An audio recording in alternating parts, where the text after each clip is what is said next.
In a picturesque neighborhood, Timmy lived an idyllic childhood. The suburban streets, lined with tall oak trees and friendly neighbors, seemed like the perfect setting for his early years. But one sunny summer day, a disturbing incident unfolded that would forever haunt his memories. Timmy's parents had gone out to run errands, leaving him in the care of his teenage sister, Carly. They'd always been a close-knit family, and Timmy looked up to his sister as a protector and guide. On this particular afternoon, they decided to play hide-and-seek in their spacious backyard. As Carly counted with her eyes closed, Timmy darted around the yard, searching for the perfect hiding spot. He finally settled on a large old oak tree that had a hollowed-out knot in its trunk. It was a cozy little nook, perfect for a 6-year-old boy. He squeezed himself into the hiding spot, feeling a mix of excitement and fear. He could hear Carly's voice as she called out the numbers, growing closer with each count. But as she approached the oak tree, something unusual caught his attention. From the darkness of the hollow, Timmy saw a pair of eyes staring back at him. They were not the bright eyes of a friend, but something darker, more sinister. Panic surged through him as he realized he was not alone in the hiding spot.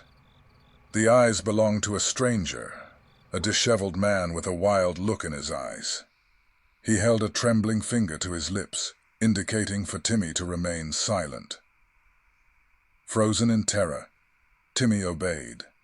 He watched in horror as the man whispered something to him, but his voice was so low that Timmy couldn't make out the words. Just as Carly shouted, "Ready or not, here I come!" the man made a hasty exit from the hollow. Timmy's heart raced as he remained hidden, too scared to move. Carly eventually found Timmy, and he burst into tears, telling her about the man in the tree. Panicking, Carly rushed inside with her little brother, locking the doors and calling the police. The authorities arrived, but the stranger had already vanished, leaving behind only a haunting memory of a 6-year-old boy trapped in a hollowed-out tree with a terrifying intruder.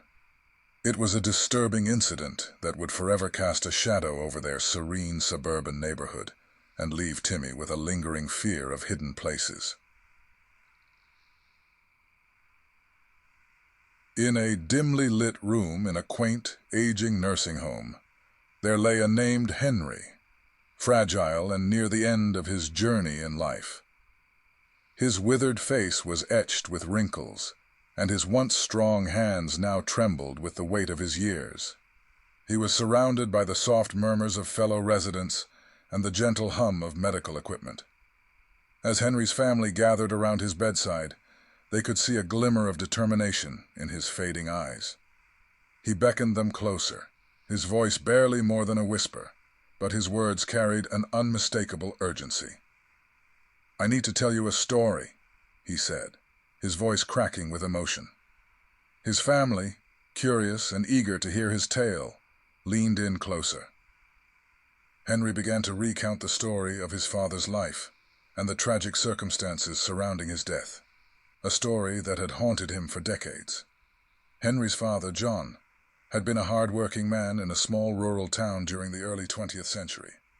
He was a blacksmith, known for his dedication to his craft and his unwavering love for his family. Life had been challenging, but they were content. During the Great Depression, their town, like so many others, fell on hard times. Jobs were scarce, and their family struggled to make ends meet. John worked tirelessly, his hands calloused and his back bent from labor, to provide for his wife and children. One fateful winter, a severe snowstorm hit the town, isolating it from the outside world for weeks. Food and resources grew scarce, and the cold seeped into their bones. John, unable to bear seeing his family go hungry, decided to embark on a perilous journey through the snow-covered wilderness to reach a neighboring town for supplies. With a heavy heart, he kissed his family goodbye and set out into the biting cold, carrying what little money they had left. He promised to return as soon as he could. Days turned into weeks, and there was no sign of John. The family's worry grew with each passing day. Finally, one evening, a neighbor came to their door, his face ashen. He brought news that John's lifeless body had been found deep in the woods, frozen to death. He had almost reached the neighboring town when the elements had claimed him. Tears welled up in Henry's eyes as he recounted the heartbreaking moment when they received the news. His mother had been devastated, left alone to care for their family. Henry, just a child at the time, had seen the immense weight that poverty and loss had placed upon his mother's shoulders. As Henry finished his story, he looked at his family, who had tears in their eyes. He spoke with a deep sense of gratitude. "I want you all to remember the sacrifices my father made for us, and the strength my mother showed in the face of adversity. Their love and determination were the bedrock of our family." With those final words, Henry closed his eyes, his breathing slowing. The room fell into a solemn silence, and his family could only offer their quiet respect for the life he had lived and the story he had shared.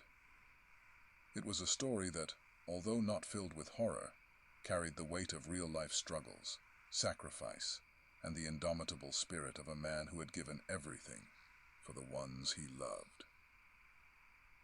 As they left the room, Henry's story stayed with them, a reminder of the enduring power of love, sacrifice, and the indomitable human spirit, leaving them with a sense of gratitude and reverence for the generations that had come before them.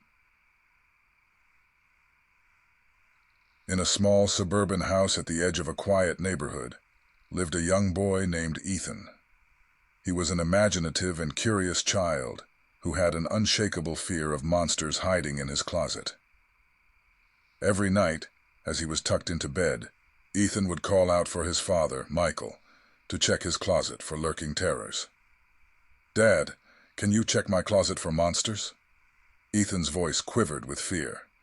Michael, always patient and loving, would oblige. He would open the closet door, shine a flashlight into its depths, and proclaim, "No monsters here, Ethan. It's all clear." With his father's assurance, Ethan would drift off to sleep, comforted by the knowledge that he was safe from the unseen horrors of the night. But one ominous evening, as the wind howled outside and the house creaked, Ethan called out once again, "Dad, can you check my closet for monsters?" Michael, tired from a long day's work, slowly got out of bed and made his way to the closet. Just as he swung the door open and was about to shine the flashlight, an unseen force pulled him into the closet, and the door slammed shut behind him. The room was plunged into darkness, and a terrible silence filled the air. Ethan, alone and terrified, waited for his father to re-emerge. Minutes turned to hours, and there was no sign of Michael. Desperation took hold, and he called out for his father over and over, but his pleas were met only with eerie silence. Several hours later, the closet door slowly creaked open, and the figure of Michael stepped out into the moonlight. He appeared to be unharmed, and he wore the same comforting smile he always had. But something was horribly wrong. "Dad, where were you? What happened?" Ethan asked, trembling with a mix of fear and relief. Michael, or the thing that appeared to be him, replied with a sinister grin. "I was just checking the closet, Ethan. Everything's fine." Over the next few days, Ethan couldn't shake the feeling that something was terribly off about his father. He noticed that Michael no longer displayed any real emotions. He spoke in a monotonous, robotic tone, and his eyes, once filled with warmth and love, were now empty and soulless. As Ethan watched, a sense of dread grew within him. He became certain that his real father was still trapped within the closet, and the entity that had emerged was something else entirely. One night, unable to contain his suspicion and fear, Ethan crept over to the closet and cautiously opened the door. Inside, he found the real Michael, emaciated, pale, and weak, but still very much alive. Ethan realized the horrifying truth. The creature from the closet had somehow taken his father's form and was now pretending to be him. The real Michael had been imprisoned for days, his life force slowly being drained away by the sinister doppelganger. With courage and desperation, Ethan attempted to banish the imposter back into the closet, but it was too late. The creature fought back with unnatural strength and dragged the helpless boy into the closet with it. Ethan and the real Michael were never seen again, and the house was left empty, the closet forever sealed. The once peaceful neighborhood would speak of the unsolved mystery, the inexplicable vanishings, and the closet that had become a gateway to a nightmare. It was a terrifying tale of deception, abduction, and the inescapable grip of malevolent forces that left anyone who heard it with a lingering sense of dread, and the chilling realization that the darkness held terrors that could never be fully understood or vanquished. Years had passed since Mark and his friends embarked on a memorable camping trip, deep in the heart of a dense forest. On a quiet, unassuming evening, Mark decided to revisit the past by flipping through the faded pages of his old photo album. As he gazed at the pictures of the camping trip, he couldn't help but shudder at the memory of the urban legend they had encountered. The camping trip had been a grand adventure, with Mark and his friends setting out with excitement and youthful enthusiasm. They chose a remote spot far from civilization, surrounded by ancient trees and a serene lake. The days were filled with fishing, hiking, and laughter around the campfire, and they reveled in their freedom. One evening, as the sun dipped below the horizon and the forest settled into a deep, unsettling silence, they gathered around the campfire to share stories. That's when Mark remembered a story he had heard as a child, one that had been passed down through generations. It was an eerie urban legend known as the Whistler. The legend spoke of a spectral figure, a shadowy entity that haunted the woods, appearing on moonless nights. This figure would emanate a low, eerie whistle, chilling the hearts of those who heard it. It was said that anyone who encountered the Whistler would be cursed with terrible misfortune.